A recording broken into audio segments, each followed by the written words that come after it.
Naam, karibu sana. Karibu sana ndugu zangu kote ambako mko unasikiza matangazo yetu. Mimi ni Rajabu Akili Kabonga, the one and only town DJP. Na ikiwa tuko tarehe 2 za mwezi wa 4 2025 saa 9 saa za Afrika Kati, ikiwa ni 10 majira ya Afrika Mashariki, na tunasikia vizuri sana huku bwana Ejide Kizenga Tembele, ndugu yetu hapa Shaban Sele King Sele akiwa vizuri sana na Baraka One TV, Kis Kandeke, Asimwe Baguma Samuel kutoka Czech Republic, Didone Buto kutoka Michigan, Biondo Kilamba Mawe bwana. Salama ndugu yangu. Kutoka Rapids, Mzee State ya Main, Da Feza, Da Laetitia, ndugu zetu wengi sana, Kiza Saluma, Shakayamba, Emmanuel Mangombe, Elisha. So you are very very very close to Baraka One TV na wengine wote ambao pole pole bwana. Unajua sisi tunahitajika wote tuweze kuwa tunashirikiana kwa pamoja. Na kazi kubwa ambayo mko mnafanya nyinyi inatupa sisi go ahead. You know, hatuwezi fanya kitu kama nyinyi mko concentrated na sisi. Sasa hivi Baraka ndio tunaelekea K50, na maana watu 1050. Ni amazing thing. All this is not because of me. It's because of you. Your hard work. Your hard work ndio inafanya kwamba tufikie kwa hii step. Mimi na appreciate sana, na I really appreciate everything. I appreciate you guys for your support, kwa sababu mnajiconcentrate sana kuwa nasikiza matangazo yetu, na pole sana enda hapo. Tarehe 1 tuweza kupata matangazo ni kutokana na mitandao tu. Nowadays mambo ya mitandao kidogo iko inasumbua, labda kwa wale ambao wako na wifi, na unajua kupata access ya wifi pia ni gharama kubwa. So tunatumia mitandao yetu tu ya simu ya DRC, as you know, lakini mambo sio mazuri sana. Kwa hiyo tutakuwa tunavumiliana tu kidogo kama mki wa mlevi, lakini mambo lazima yawe yanaenda kama jinsi yanavyotarajiwa. Na washukuru tena kwa mara nyingine wote ambao mko Canada, wote ambao mko South Africa, wote ambao mko Australia, USA, Europe, Central na East Africa, DRC yote, kuanzia Kalemi, Lubumbashi, Goma, Kolwezi, Nyangezi ambako tuko sasa hivi, Kamanyola ambako tuko tunaingia muda si mrefu, Pleni ya Ruzizi, Uvira, Baraka, Fizi, Goma, Bukavu, poleni sana Goma kwa mashida ambayo mko mnapata.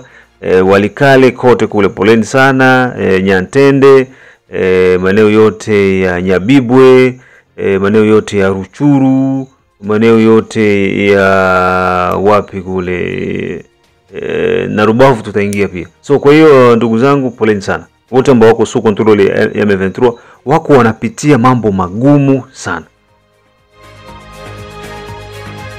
Watu wote ambao wako chini ya M23, maeneo zote za M23 wako wanapitia wakati mgumu sana.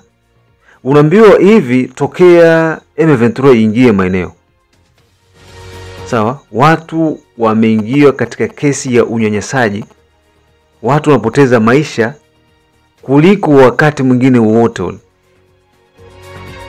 Sasa ukija kupiga hesabu, wakati serikali inatawala watu wako wananyanyasika hivi. Sasa leo tuko chini ya utawala wa Wanyarwanda, utawala wa M23, utawala wa RDF na anga mshenzi, watu wanateseka sana. Kisha iko na zidi tu kuongea, kutaka kuongea. Tutaongea saa 9. Sasa ndugu zangu, tuanze na hizi taarifa kutoka tuanze na hii ya Qatar, alafu tumalizie na Christophe Lutondola kwenye mipangilio ya mawaziri wa mambo ya nje.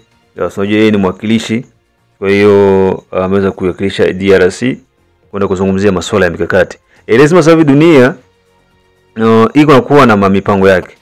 Mawaziri wa mambo ya nje wako na organization yao, mawaziri wa mambo ya ndani pia yao, mawaziri wa ulinzi hivyo, mawaziri wa hivyo.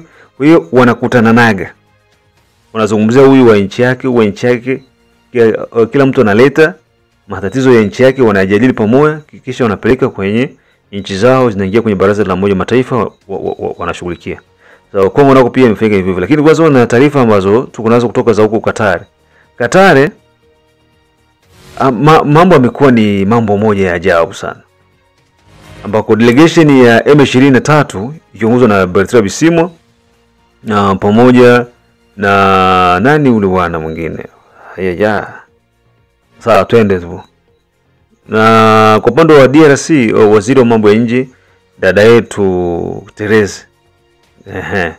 Therese Wagner kaini kwamba alikuwa pale, na Qatar ilikuwa pale, na pia wawakilishi wa Rwanda walikuwa pale.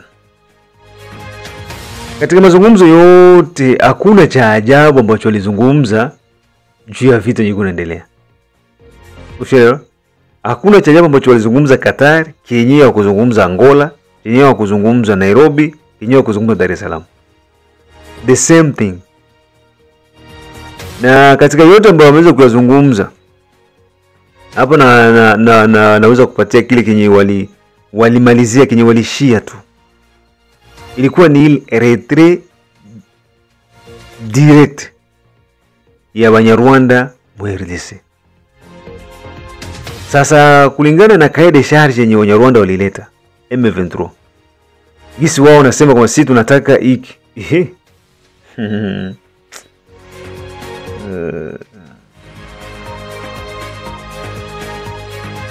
M23 wanaomba kuluare mbili. Sawa? M23 wanaomba nafasi mbili ya kijeshi na kiuchumi. Vile vile wakati wa 2009 ile mikataba ya CNDP waweze kuwa uhuru kwa masuala ya kiuchumi kwa mikoa ya mashariki mwa DRC.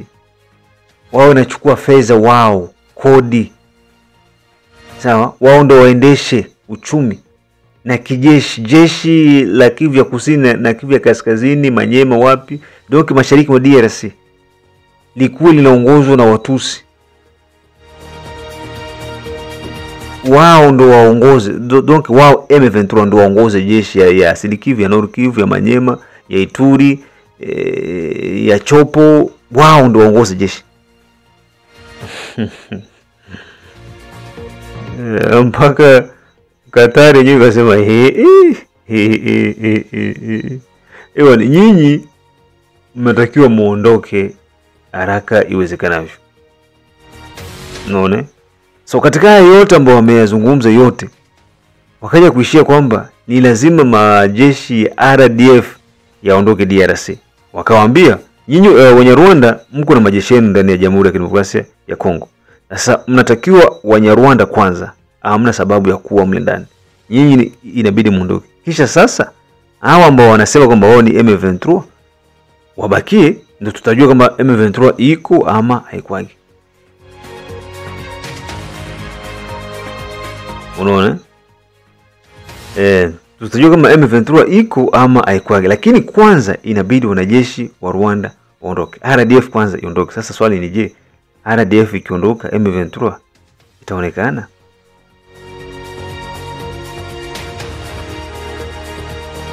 Ni swali la kujiuliza. Eske kuna RDF bila M23? Kuna M23 bila RDF? Haiwezekani.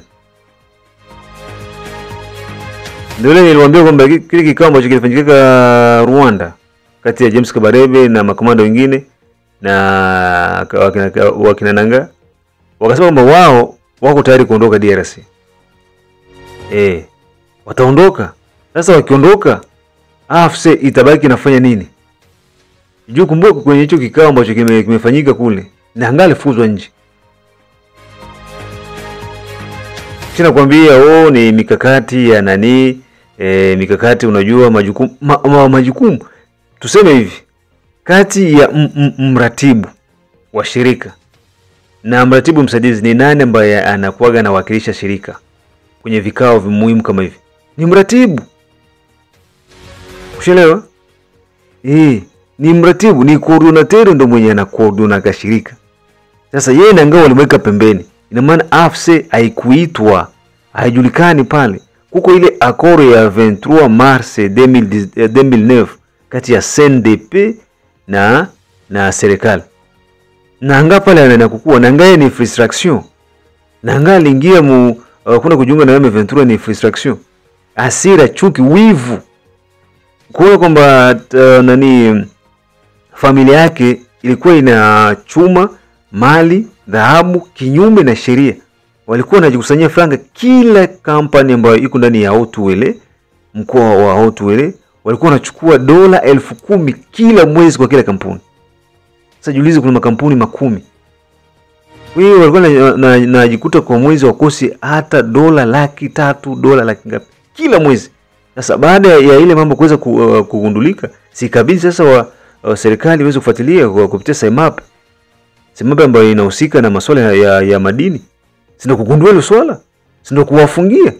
Ndio chanzo cha Corneille Nangaa sasa kukasika. Tu mtanifungia sehemu yangu. Sasa nchi ni yako. Ndugu yako Baisane kama Baisane vitu kama hivyo, ndio gavana wa ule mkoa. Kwa hiyo walikuwa wanafanya vitu jamaa. Kwa hiyo Nangaa hana sababu, hana kitu cha kudanganya watu kwamba Nangaa ni mkombozi. Hakuna ukombozi wowote. Na baada pale ndio ukakubaliana sasa na Joseph Kabila, ndio kuendelea kuingia mpori. Lakini hana chochote na rebellion. Na ndio maana kwenye hiki kikao cha Qatar walimtoa nje, kwamba wewe hauhitajiki hapa. Hapa tunahitaji M23.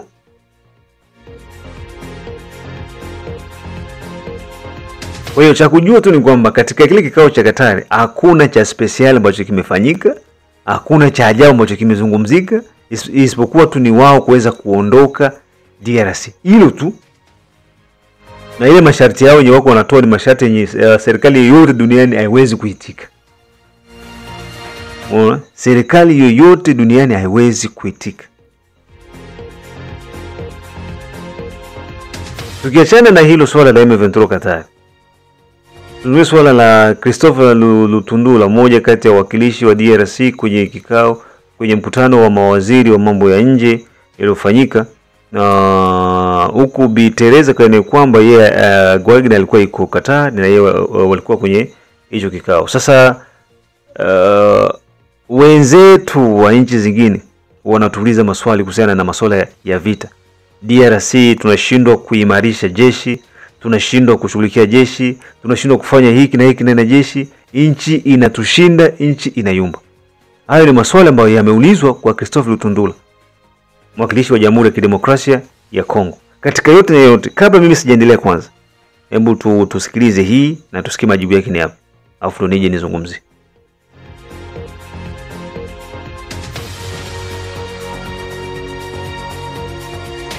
Votre pays a fait le choix, et c'était son droit le plus absolu, de ne pas investir dans une armée telle qu'on peut le considérer dans nos pays, et de s'appuyer à la fois sur des milices et aussi sur des forces étrangères, bien sûr mandatées dans un cadre que vous avez pu évaluer, et notamment les FDLR qui sont issus des génocidaires rwandais. Et ma question est de savoir que par rapport aux résultats qui sont malheureusement très contrastés, et on le voit bien, et vous l'avez évoqué aussi sur la situation actuelle, envisagez-vous, par rapport à tout cela, et en dehors même de tous les processus de paix engagés, de modifier votre stratégie sur le terrain?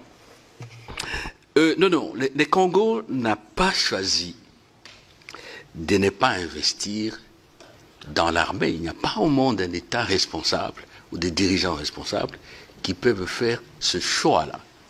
La défense est une des conditions sine qua non de l'existence de l'État.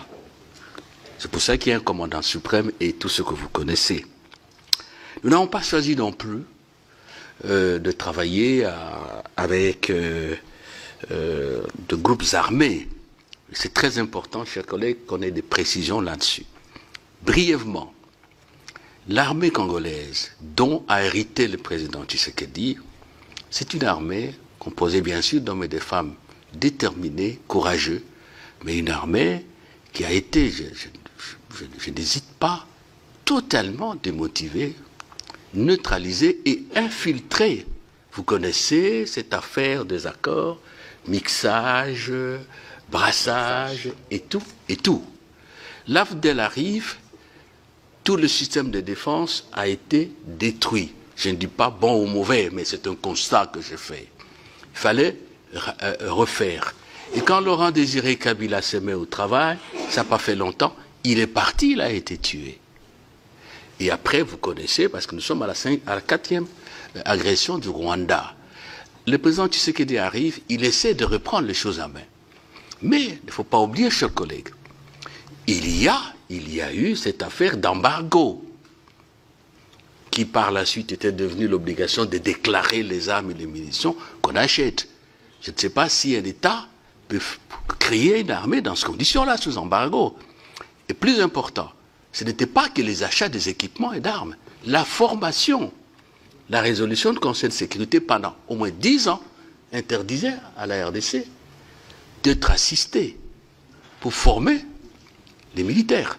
Et c'est maintenant, au moment où le président Tshisekedi change le leadership militaire, paf, le Rwanda s'aperçoit que bon, là ça va changer, nous sommes en guerre. On ne produit pas sur des claquements de doigts un militaire. Le militaire, c'est une culture. Le militaire, c'est un état d'esprit. Les militaires, c'est un état physique aussi. Et notre armée a à faire face, je n'ai pas créé des incidents diplomatiques, à une multitude d'armées classiques, une multitude de bandes armées. Ce n'est pas une excuse, c'est une explication objective. Bon, chez vous ici, je m'excuse, je ne vais pas vous heurter, mais c'est la vérité, nous sommes des parlementaires. Il y a eu les résistants.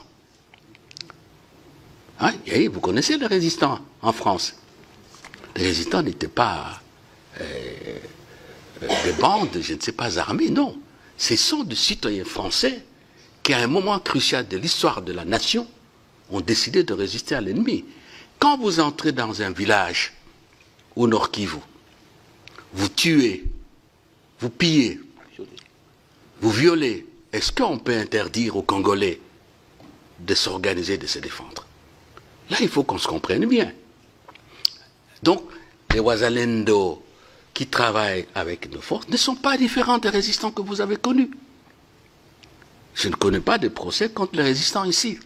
Peut-être que je connais très mal, de manière incomplète, l'histoire française. Ce n'est pas souhaitable. Mais la défense est un instinct naturel de tout homme qui vit. Et voilà la réalité. Les efforts sont faits, mais quand les efforts sont faits pour l'armée, en même temps on vous agresse de cette manière-là, ça n'est pas facile. Ce n'est pas facile. Alors, l'FDLR, ça fait longtemps. 94, je crois, le génocide. Comptons, ça vous fait 94, 6 plus 25, ça vous fait combien? 31 ans. Et plus d'une fois, le Rwanda est venu au Congo, avec l'AFDEL, avec le RCD, avec l'autorisation du gouvernement congolais à l'époque du président Joseph Kabila, pour maîtriser l'FDLR. Avec le président Tshisekedi, nous avons commencé une action commune et nous avons rapatrié, avec l'aide du Haut-Commissariat des Nations Unies aux réfugiés, plus de 5000, dont les FDLR et leur dépendance. C'est parce que le président Kagame n'a pas voulu qu'on poursuive la coopération qu'on est arrivé. Et combien sont-ils restés? C'est résiduel. Qu'à cela ne tienne. Maintenant, là, au moment où nous parlons, chers collègues, le président Lourenço, il a obtenu un résultat très important, lequel on a adopté un plan de démantèlement des résidus d'AFDLR. Ça, c'est vrai. On s'est mis d'accord sur un programme de retrait de troupes rwandaises et appelle l'assouplissement de mesures de défense. Tant pis. Mais maintenant qu'il arrive le moment de signer cet accord pour qu'on commence l'opération de démantèlement de ces résidus-là, le Rwanda, disons moi je ne signe pas, comprenne qui pourra. Et au moment où nous parlons, est-ce que le Rwanda parle encore de FDLR comme avant? Non, parce que le problème est économique. Donc, nous avons toujours dit que nous sommes ouverts à toute initiative tendant à a décidé la cartographie des FDLR, tendant à les éradiquer, étant entendu qu'il y a l'accord de Nairobi, en avril 2022, qui donnait à chaque État ayant de groupes armés en RDC la responsabilité de prendre langue avec ce groupe pour faire une offre de paix. Le temps nous est compté. Je crois qu'on s'est compris sur le dossier d'FDLR. Appliquons l'accord qui a été accepté sous la médiation du président Lorenzo. L'affaire sera terminée. Mais le Rwanda sait que non, si c'est appliqué, il n'y a plus la mayonnaise à offrir. Voilà. Le président Tshisekedi a réaffirmé la semaine dernière son intention de négocier un accord minier avec les États-Unis, en évoquant un partenariat gagnant-gagnant. Pouvez-vous nous dire où en sont les discussions dans la concrétisation de cet accord et quel regard portez-vous sur ce partenariat? Quelles pourraient être les répercussions éventuelles sur le conflit? Merci. Ah oui, avec les États-Unis, non, moi je ne sais pas pourquoi on fantasme ou on prend cela autrement. Les États, quels qu'ils soient, coopèrent et signent des partenariats. Et tout État qui a de moyens, il fait le marketing de ses ressources, de ses capacités technologiques, naturelles et tout. Je vous apprends que le rapprochement pour les accords, pour les investissements, ne date pas de M. Trump. En décembre, lorsqu'il y a eu, il y a 2 ans, la rencontre États-Unis-Afrique, il y a eu des accords que nous avons signés avec les États-Unis, notamment concernant l'industrie de batteries électriques au Katanga. Les États-Unis se sont associés à l'accord de base que la Zambie et la RDC avaient signé. Donc, de la même manière, nous demandons aux Européens et même aux Africains, l'Afrique du Sud, aux Asiatiques, de venir investir au Congo, nous le faisons avec les États-Unis. Il n'y a aucune raison objective qui puisse faire qu'on ne le fasse pas. Et le résultat par rapport à la crise, c'est évident aussi. On ne coopère pas pour rien. On coopère pour résoudre ce problème interne. Si le revenu obtenu des États-Unis ou le partenariat qui pour nous c'est une règle d'or, le président l'a répété, ce gagnant-gagnant peut aider à armer, à équiper notre armée, peut aider à exercer une magistrature d'influence pour obtenir de M. Kagame qu'il arrête ses aventures tragiques et meurtrières, pourquoi pas? Où est le problème? On ferait avec n'importe quel pays au monde. Moi, je ne vois pas pourquoi ça doit poser de problème. Après, juste un petit point concernant, comme on l'avait vu hier, vous avez 2 guerres en fait. Vous avez la guerre aujourd'hui avec le risque d'éclatement que l'on connaît, mais vous avez aussi la guerre du développement. Parce que aujourd'hui, avec 120 millions d'habitants, avec 7 millions de réfugiés, demain en 2050 avec 200 millions d'habitants, vous avez un défi vraiment majeur de développement. Et si ce défi n'est pas réglé au travers d'une politique vraiment très volontaire d'inclusion, on retrouvera un pays qui sera en grande difficulté dans 25 ans. Et là, ça interpelle aussi la communauté internationale parce que tout le monde doit être mobilisé sur cet aspect qui pourrait dont la solution pourrait être un plan Marshall, c'est-à-dire qu'on reconstruit, on apaise le Congo, et puis on passe à la deuxième phase qui est assurer la pérennité du pays, assurer la pérennité du pays au travers d'un développement. Et puis un dernier petit point sur les entreprises françaises, donc elles sont malheureusement presque totalement absentes. Là, on en a un peu parlé hier. Il faudrait vraiment renouer des contacts pour rendre un peu de séduction pour le pays.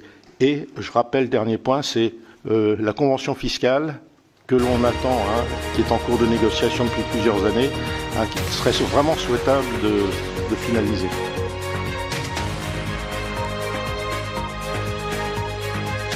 Na nafikiri umemsikiza Christophe Lutundula vizuri sana kwa makini. Na swali hapa ni je, eske Kongo iko na muhimu wa kuendelea kubakia mu Francophonie? Francophonie ni shirikisho la nchi ambazo zinaongea Kifaransa. Lugha Kifaransa ni lugha ya Bafaransa. Right? Lakini Wafaransa hao ambao sisi tunaongea lugha yao ndio wako wanatupiga nyuma ya mgongo. wakati Kongo ndo nchi kubwa duniani ambayo iko na waongeaji wengi wa Kifaransa. Kwa mantiki hiyo, Kongo ndo nchi ya kwanza kuongea Kifaransa sababu ina watu wengi ambao wanaongea Kifaransa. Lakini wale ndo wako wanatupiga tena mngoni. Kwa hiyo haina maana si kuendelea kubakia mfrankofoni. Kisha ndio ngale kaichi kama Rwanda ndo kanapewa uongozi wa frankofoni. Louise Mushikiwabo haka mama ndo kanapewa ndo secretary general wa frankofoni. Can you imagine? Chambo cha Wayambo Keni Miliasho. Keni Miliaso. Wayambo huyo. Keni Miliaso. Quel peuple ndenge boy. Biso ka to Rwanda na francophonie. Mais francophonie au sele biso yoko ya malonga te. Te. Mais faut to longo na francophonie. On ndé Christophe Tundu la Zoloba. Il faut to longo na francophonie parce que francophonie wana nde izomemela biso bitumba na mboka na biso. Ba français wana nde ba aussi porter ba M23 na RDF na gouvernement rwandais. Siko tuzana intérêt nini ya kutikala na francophonie. Message ya Congolais partout wa kwenye biko. Donc il faut boye baki français wana toloba français ba français. Munukone ya français sa munuko moko mabe. Bitumbo zana ngoze bitumba ba français. Bitumbo bomo neze bitumba ba français. Donc il faut tolongwa na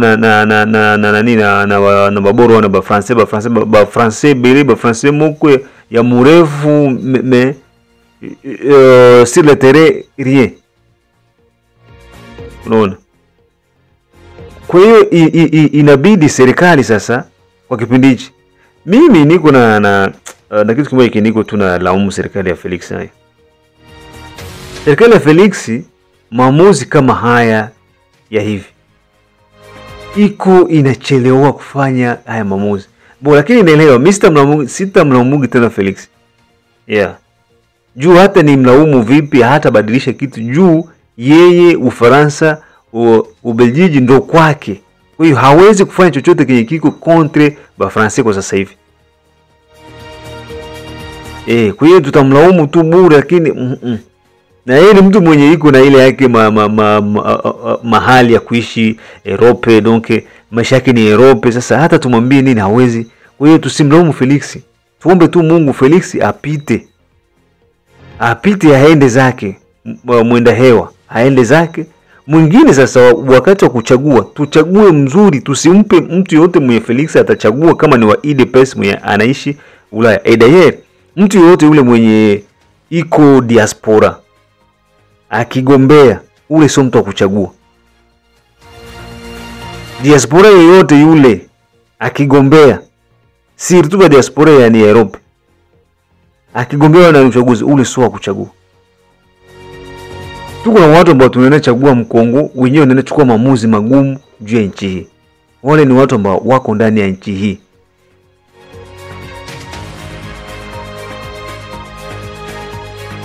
Kwa hiyo watu wanasema haina haja ya kuwa na francophonie, haina haja ya kuendelea kubakia mu francophonie, sababu wao ndio wako wanatuletea hii mashida yote, wao ndio wako wanatuletea hii vita yote, ni ba Francais, hakuna wengine. Kama partner wako mwenye unaona kama ni partner wako iko nakuletea matatizo kama hivi, iko na maana gani wewe kuendelea kuwa naye? Haina maana. Haina maana, ni lazima tuweze kuachana, kila mtu achukue njia zake.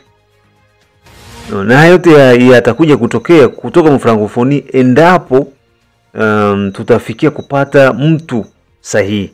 Hii ya Felix kusema kutishia, ile ni kutishia, lakini maamuzi yote mpaka Felix yepeke approve. Na kwa akili za Felix siwazii kama anaweza kufanya vile. Unaona ndugu zangu, siwazii kama Rais Felix anaweza kufikia hatua ya kutoa nchi mu francophonie. Lakini ni kitendo ambacho kila Mkongomani anakifurahia na anaweza kuridhika nacho. Leo Kongole akisikia Kikongo inatoka mu francophonie, tunavunja lugha ya Kifaransa na tunaanza kuongea lugha zetu. Tuko na lugha za kuongea Mkongo. Kongo tuko na lugha za kuongea. Tuko na cadre national, tuko na Kiswahili, Kiluba, Kikongo na Lingala. Katika hizi lugha 3, hizi lugha 4, tunaweza kutengeneza lugha moja ikawa lugha ya taifa. Unaona? Mimi mapendekezo yangu, sababu lugha ambayo inatuwakilishaga sana sisi ni Lingala. Ukisikia Mkongomani ni Lingala. Muziki yetu inajulikana sana duniani ni juu ya muziki ya Kilingala. Sio? Kiswahili tayari kiko na watu wengine. Kiswahili wa Tanzania wanakiwakilisha vizuri sana. Kwa hiyo sisi pia tuzingie kwa Kiswahili. Licha kama tuko na lugha ya Kiswahili, lakini tukitia Lingala lugha ya taifa na tunaiempose kwa kila mtu. Juu Lingala asilimia kubwa ya Kongomani anaelewa Lingala, anasikia kidogo na anaweza kuiongea kidogo. Muke. Na Kiswahili huko wengine wenye basi kinena Kiswahili.